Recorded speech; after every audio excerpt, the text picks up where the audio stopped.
성도님들, 오늘 본문은 부활하신 첫째 날 저녁 예수님께서 제자들을 찾아오신 사건을 담고 있습니다. 예수님은 크게 이 세 가지 사역을 행하시는데요. 첫째로 평화를 선언하시고, 둘째로 성령을 보내시고, 셋째로 죄사함의 사역을 제자들에게 위임하십니다. 성도님들이 부활하신 예수님의 이 마지막 사역들을 사복음서가 모두가 다 담고 있습니다. 그런데 다들 좀 강조점이 다르지요. 마태복음은 하늘과 땅의 모든 권세를 내게 주셨으니 너희는 아버지와 아들과 성령의 이름으로 세례를 베풀고, 대위임령으로 마무리하고 있고요. 누가복음은 엠마오 도상에서 제자들에게 말씀을 깨우치신 것과 같이 이 모세의 율법과 선지자들의 글, 또 시편을 위시한 모든 예언들이 성취되어야 한다라는 것을 제자들에게 가르치시는 예수님의 모습들이 나오고 있습니다. 그런가 하면 마가복음은 어떨까요? 여러분, 마가복음 마지막 구절인 16장 19절 20절을 보면 예수님께서 승천하셨고 하늘 보좌 우편에 앉으셨다라고 보도되고 있습니다. 또 하늘 보좌 우편에 계신 예수님께서 제자들의 복음 전파와 함께 역사하셨다라는 내용이 나오고 있습니다. 여러분, 요한복음 학자들에 따르면 요한복음은 이 예수님이 베드로를 찾아가시는 21장이 부록이다라고 보통 해석을 하는데요. 그런 학자들의 해석을 따르자면 오늘 20장, 요한복음 20장은 요한복음의 진짜 마지막 결론부라고 이야기할 수 있을 것입니다. 저는 여러분, 오늘 이 요한복음의 결말이라는 관점에서 예수님의 이 세 가지 사역들을 그의 평안을 우리에게 주신 사역이다라고 성도님들께 좀 소개해 보려고 합니다. 혹시 이 젊은 목사가 과도한 해석을 한 거 아니냐라고 생각하실 수도 있을 것 같은데요. 그렇지 않습니다. 여러분, 사도 요한은 이 요한복음을 잘 읽어보면 특별히 14장부터 17장까지 이어지는 이 다락방 강화에서 예수님께서 이 세 가지 사역들을 부활하신 이후에 하실 것이다 라는 내용들을 암시적으로 앞서 말씀하고 있는 것들을 우리가 확인할 수 있습니다. 두 구절을 보면서 함께 한번 확인해 보겠습니다. 14장 27절과 16장 33절입니다. 좀 띄워주시겠습니까? 같이 한번 읽어보겠습니다. 평안을 너희에게 끼치노니 곧 나의 평안을 너희에게 주노라. 내가 너희에게 주는 것은 세상이 주는 것과 같이 아니하니라. 너희는 마음에 근심하지도 말고 두려워하지도 말라. 이것을 너희에게, 16장 33절도 이어주십시오. 이것을 너희에게 이르는 것은 너희로 내 안에서 평안을 누리게 하려 함이라. 세상에서는 너희가 환난을 당하나 담대하라. 내가 세상을 이기었노라. 여러분, 먼저 예수님께서는 평안을 주겠다, 나의 평안을 주겠다, 그리고 또 너희에게 내 안에서 평안을 누리게 하겠다라고 약속하셨습니다. 여러분, 그런데 놀라운 것은 이 14장부터 16장까지 이 다락방 강화 내용이 이어지는 내내 예수님은 성령님에 대해서 반복적으로 말씀하고 있다라는 것이죠. 예수님은 또 다른 보혜사, 이 진리의 영이 이것, 예수님께서 가르친 것들을 깨닫게 하고 알게 할 것이다, 도울 것이다 라고 미리 말씀하셨습니다. 요한복음 14장 26절 말씀을 한번 띄워주십시오. 제가 읽어드리겠습니다. 보혜사 곧 아버지께서 내 이름으로 보내실 성령, 그가 너희에게 모든 것을 가르치고 내가 너희에게 말한 모든 것을 생각나게 하리라. 이 외에도 15장 26절, 16장 33절도 보면 진리의 성령에 대해서 반복해서 이야기하고 있습니다. 무슨 말입니까? 예수께서는 승천하신 이후 아버지께서 보내실 이 진리의 성령께서 예수님께서 가르치신 모든 것을 생각나게 하실 것이다, 앞서 말씀하신 것입니다. 그렇다면 여러분, 이 세 번째 사역, 죄사함의 사역을 위임한 내용은 어떨까요? 여러분, 이 죄사함의 사역을 위임한 내용은 다락방 강화의 마지막이라고 할 수 있는 예수님의 대제사장의 기도 17장에서 우리가 확인해 볼 수 있습니다. 요한복음 17장 18절로 20절 말씀인데요. 제가 한번 읽어드리도록 하겠습니다. 아버지께서 나를 세상에 보내신 것 같이 나도 그들을 세상에 보내었고 또 그들을 위하여 내가 나를 거룩하게 하오니 이는 그들도 진리로 거룩함을 얻게 하려 함이니이다. 20절 같이 한번 읽어보겠습니다. 내가 비옵는 것은 이 사람들만 위함이 아니요 또 그들의 말로 말미암아 나를 믿는 사람들도 위함이니. 내가 비옵는 것은 이 사람들만 위함이 아니요 또 그들의 말로 말미암아. 그들의 말 무엇입니까? 복음 전파거든요. 그들의 말로 말미암아 나를 믿는 사람들도 위함이니. 예수님께서는 이와 같이 십자가 사역을 앞두고 부활하시기 이전에 이 세 가지 사역들에 대해서 미리 말씀하셨고 사도 요한은 그것을 기억하고 20장에서 기록하고 있다라는 것이죠.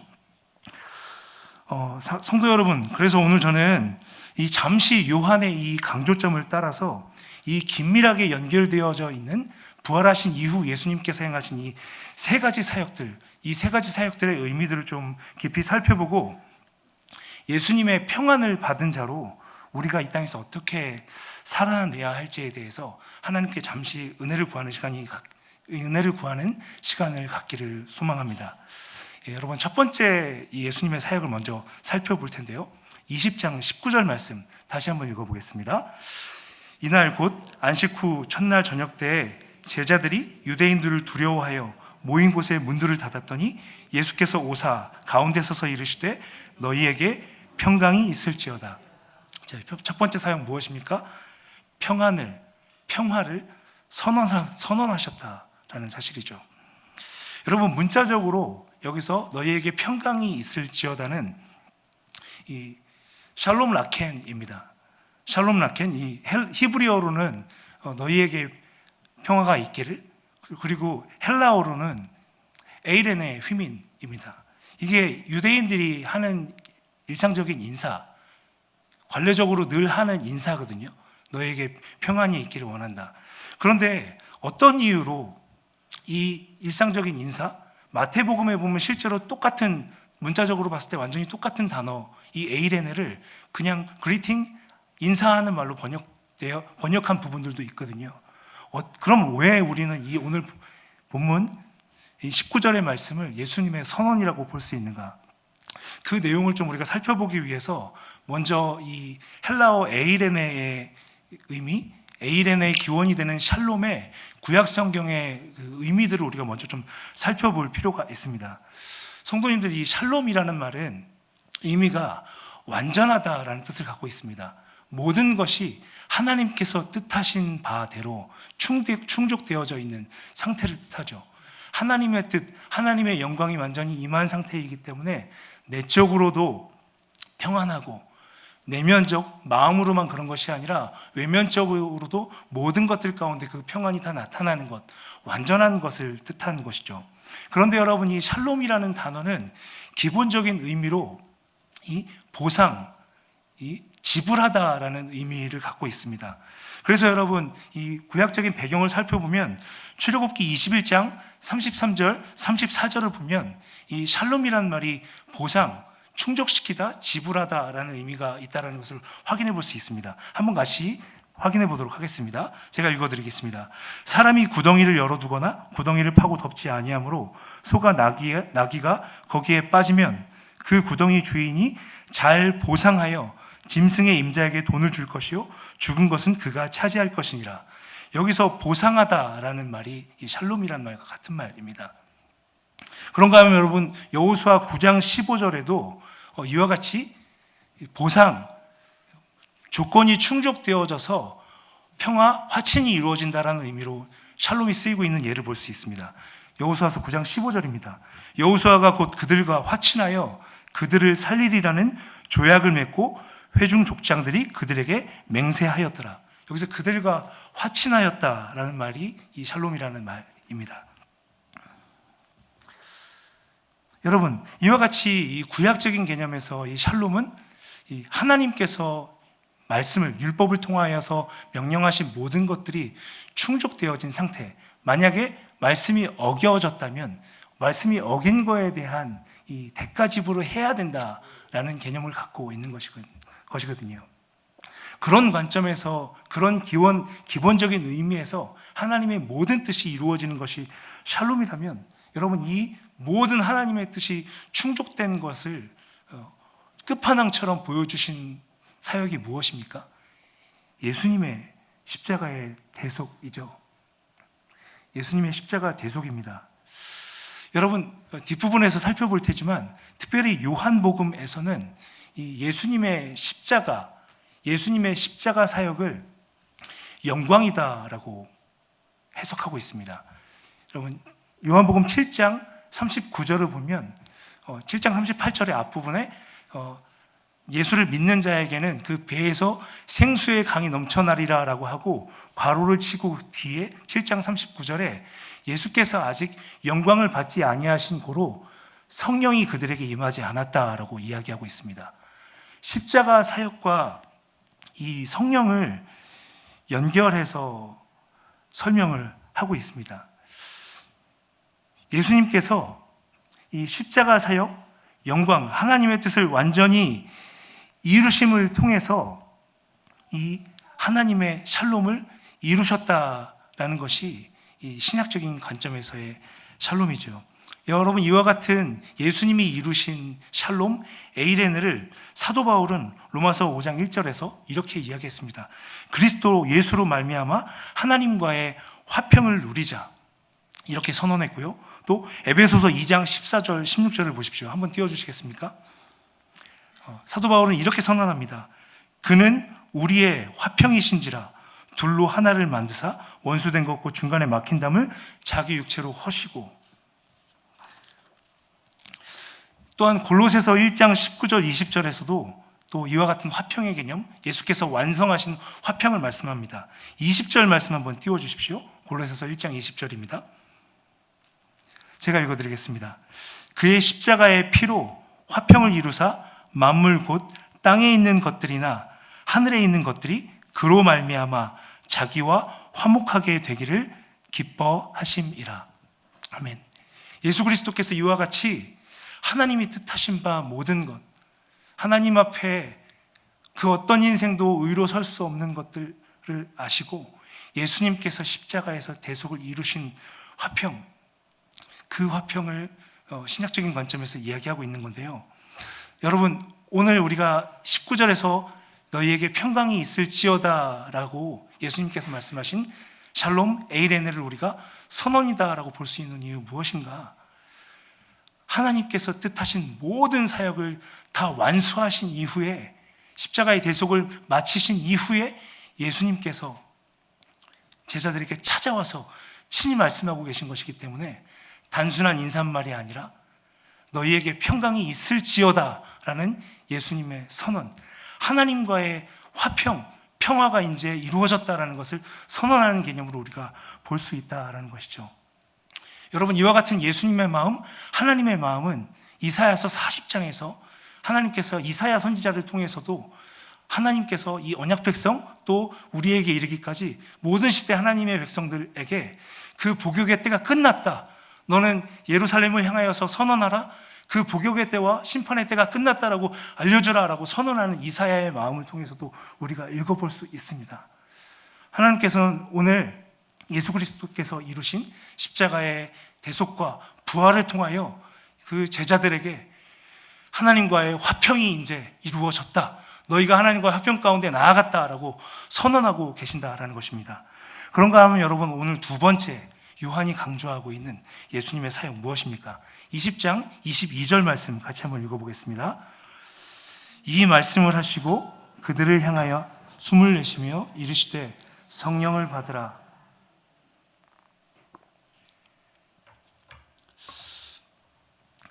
여러분, 예수님께서 이어 평강을 선언하신 이후에 성령을 받으라 라고 말씀하고 계십니다. 앞서 이 다락방 강화에서 이 나의 평안 안에 거하게 할 것이다, 나의 평안을 너희에게 주겠다, 여기서 예수님께서 말씀하신 나의 평안은 그냥 인간적으로 느끼는 평안한 감정, 이런 것들이 아니죠. 예수님께서 십자가에서 이루신 하나님과의 화평을 말합니다.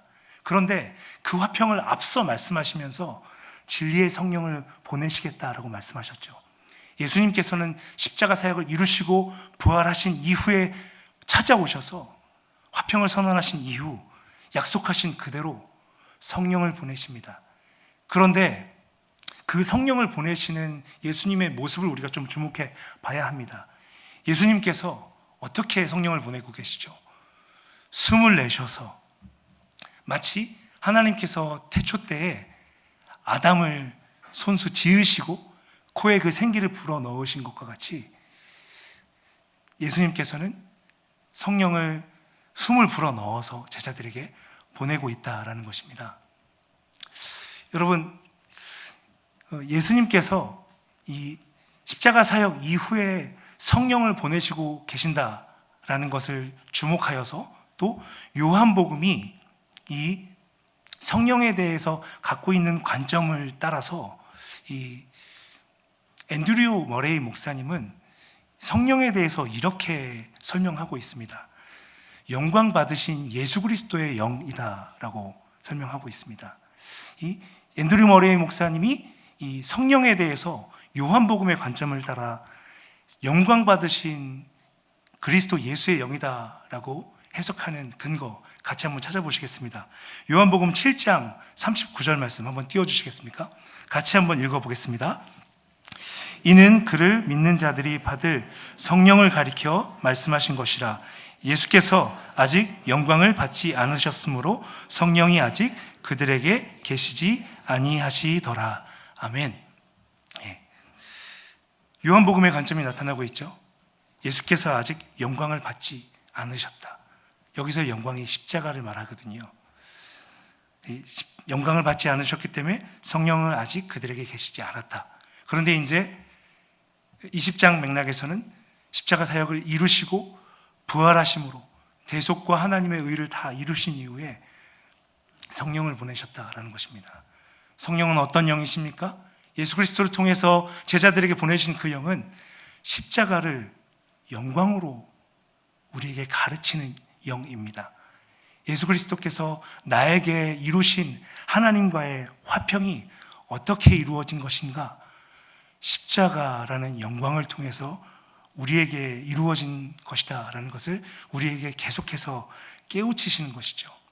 성령께서는 그와 같이 십자가를 우리 속에서 영광으로 가르치시면서 예수님께서 본을 보이신 것과 같이 우리 또한 우리 삶 속에서 날마다 우리 자신을 십자가에 못 박으면서 예수께서 가신 그 길을 따라가도록 하나님과의 화평을 이루신 그 사역들을 우리가 계속해서 지켜가고 하나님의 뜻에 합하여 화평을 지켜갈 수 있도록 우리를 도우신다라는 것이죠.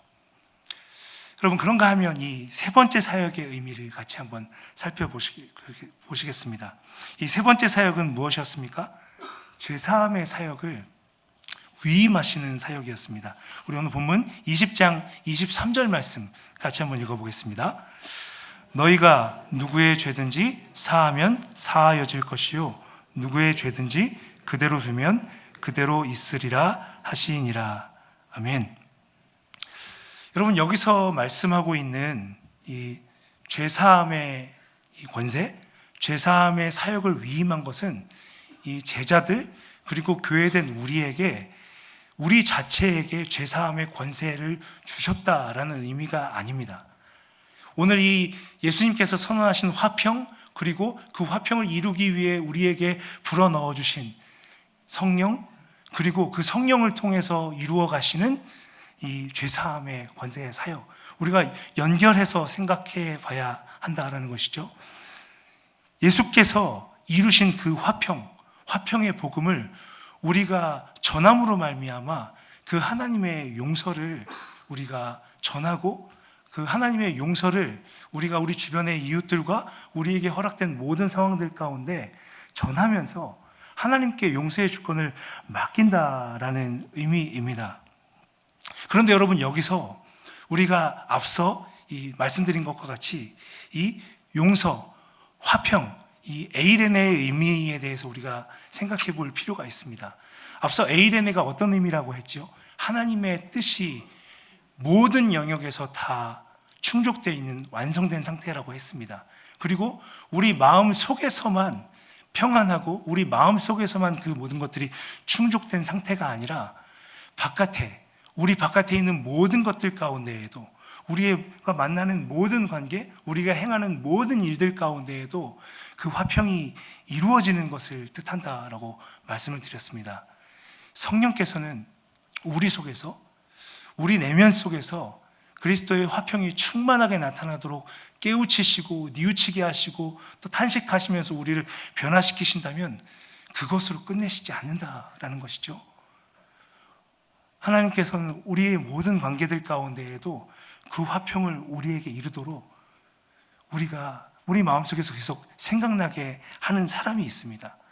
우리 가족들과의 관계 속에서도 그렇고요, 우리가 만나는 모든 이웃들과의 관계들 속에서도 하나님께서 계속 생각나게 하는 사람들이 있는데, 그들에게 다가가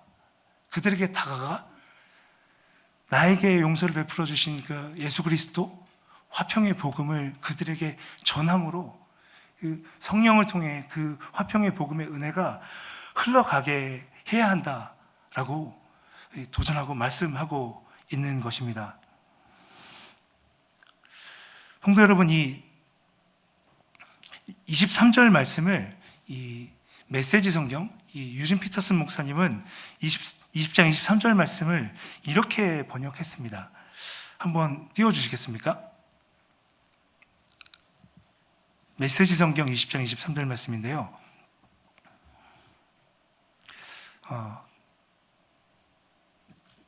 제가 읽어드리겠습니다. 너희가 다른 사람의 죄를 용서하면 그 죄가 영원히 사라질 것이다. 너희가 죄를 용서하지 않으면 그 죄를 가지고 무엇을 하려느냐? 너희가 다른 사람의 죄를 용서하면 그 죄가 영원히 사라질 것이다. 너희가 죄를 용서하지 않으면 그 죄를 가지고 무엇을 하려느냐? 이렇게 실천적으로 해석을 했습니다. 우리 주변에 아직 예수님을 알지 못하는 우리 가족들도 있고 우리 주변의 친구들도 이웃들도 있는데, 그들의 복음을 전하지 않고 있는 상태 가운데 우리에게 굉장한 찔림을 주는 말씀이고 도전이죠. 너희가 복음을 전하지 않으면 너희가 그들의 죄를 두고 아무것도 행하지 않는 것이다. 너희는 도대체 그들의 죄를 가지고 뭐를 행하려고 하는 거냐? 라고 유진 피터슨 목사님은 20장 23절 말씀을 이렇게 실천적으로 적용하여 해석했습니다. 사랑하는 성도 여러분, 성령께서는 이와 같이 우리 속에 들어오셔서 예수님의 십자가 사역들을 살아내게 하시고 깨닫게 하시고 우리 속에서 그치는 게 아니라 흘러넘쳐 밖으로 나가서 그 화평의 복음을 전함으로 말미암아 하나님의 용서가 우리의 모든 관계 가운데 흘러가도록 역사하시는 분이십니다. 여러분, 일찍이 에스겔 선지자는 이 성전 대신 예수 그리스도를 통해서 흘러넘치는 물, 마치 성령의 강수와 같이 흘러넘치는 물을 통해서 예수 그리스도로 말미암아 이 용서의 강물과 같은 성령의 은혜가 흘러가는 것들을 앞서 예언했었는데요. 이 에스겔서 47장 8절 말씀을 같이 한번 보도록 하겠습니다. 에스겔서 47장 8절로 9절 말씀 같이 한번 읽어보도록 하겠습니다. 시작. 그가 내게 이르시되 이 물이 동쪽으로 향하여 흘러 아라바로 내려가서 바다에 이르리니 이 흘러내리는 물로 그 바다의 물이 되살아나리라. 이 강물이 이르는 곳마다 번성하는 모든 생물이 살고 또 고기가 심히 많으리니 이 물이 흘러들어가므로 바닷물이 되살아나겠고 이 강이 이르는 각처의 모든 것이 살 것이며. 아멘. 성령으로 말미암아 이 죄사함의 이 사역, 예수님께서 위임해 주신 이 죄사함의 사역, 화평의 복음을 전함으로 말미암아 이 죄사함의 사역을 이어가도록 하나님께서 우리에게 말씀하시고 도전하고 계신다라는 것입니다. 말씀을 좀 정리해 보도록 하겠습니다. 오늘 요한복음, 특별히 요한이 강조하는 강조점을 따라서 부활하신 예수님께서 행하신 세 가지 사역들에 대해서 우리가 살펴보았습니다. 예수님께서는 부활하신 이후 제자들에게 찾아오셔서 화평, 하나님과 이루신 화평, 십자가에서 이루신 대속으로 말미암아 또 부활하심으로 말미암아 하나님과 이루신 대속의 화평을 선언하셨습니다. 그리고 이어 약속하신 대로 성령을 보내셨습니다. 영광 받으신 예수 그리스도의 영, 십자가를 깨닫게 하시고 생각나게 하시고 그 은혜가 어떤 은혜인지 또 나 또한 십자가를 살아내야 한다는 것을 계속 깨닫게 하시는 성령을 우리 속에 부으셨습니다. 그리고 예수께서 행하셨던 그 죄사함의 사역을 교회된 제자들과 우리에게 위임하셨습니다. 사랑하는 성도 여러분, 이 예수님께서 우리에게 위임된 사역, 그의 평안을 주심으로 말미암아 우리에게 위임된 제사함의 사역들을 여러분들은 어떻게 행하며 살아가고 계십니까? 오늘 본문 19절 말씀을 보면서 이런 생각들이 들었습니다. 여러분 본문 말씀 19절을 보시면 인간적인 관점에서 봤을 때 제자들의 무력한 모습들을 볼 수 있습니다. 그들은 예수님께서 부활하신 그 모든 상황들을 알지 못한 채 두려움에 갇혀서 문을 꽁꽁 닫아두고 있었죠. 이 문을 꽁꽁 닫아두고 있는 제자들의 모습을 보면서 하나님의 시간과 우리의 시간은 참 다르다라는 생각을 했습니다. 인간적인 관점에서 봤을 때 제자들은 어떻습니까? 예수님과 3년의 공생에 같이 했지만 죽기까지 내가 따르겠습니다라고 얘기했었던 그런 제자들도 있었지만 다 예수님을 저버리고 실패한 자리에 있었고 두려워 떨어 어찌해야 할 바를 알지 못한 채 있는 자리였습니다.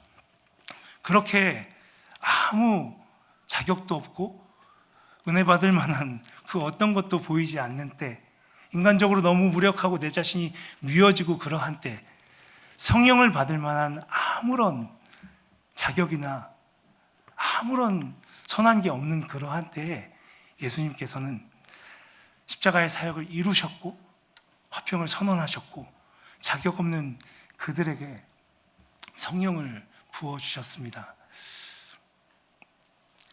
실패한 제자들에게 성령을 부어주셨다라는 것이죠.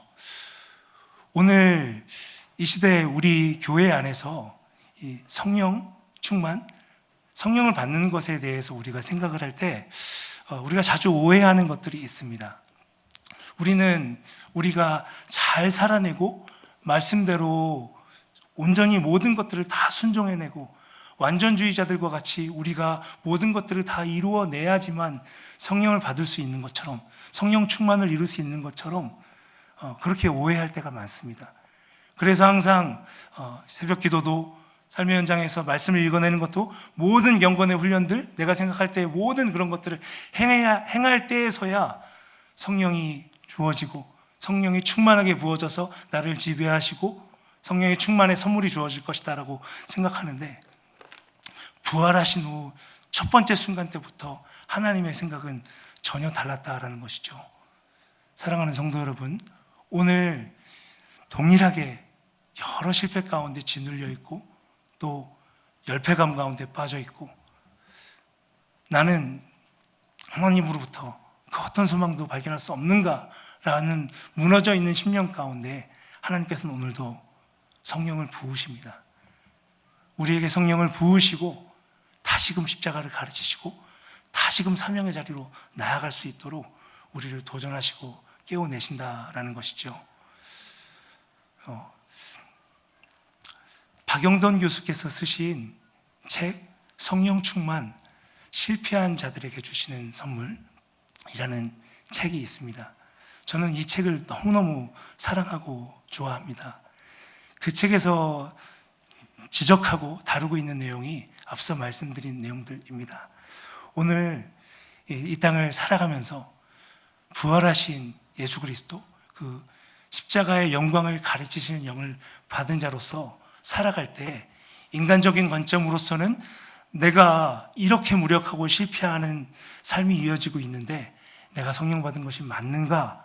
라는 질문이 들을 때마다 오늘 부활하신 첫날 때부터 예수님께서 어떻게 행하셨는지를 기억하면서 부활하신 예수 그리스도 성령을 통하여서 우리에게 가르치시는 하나님과의 화평을 누리시고 나누시며 복음에 참여하는 모든 성도님들 되시기를 예수님의 이름으로 부탁드립니다. 아멘.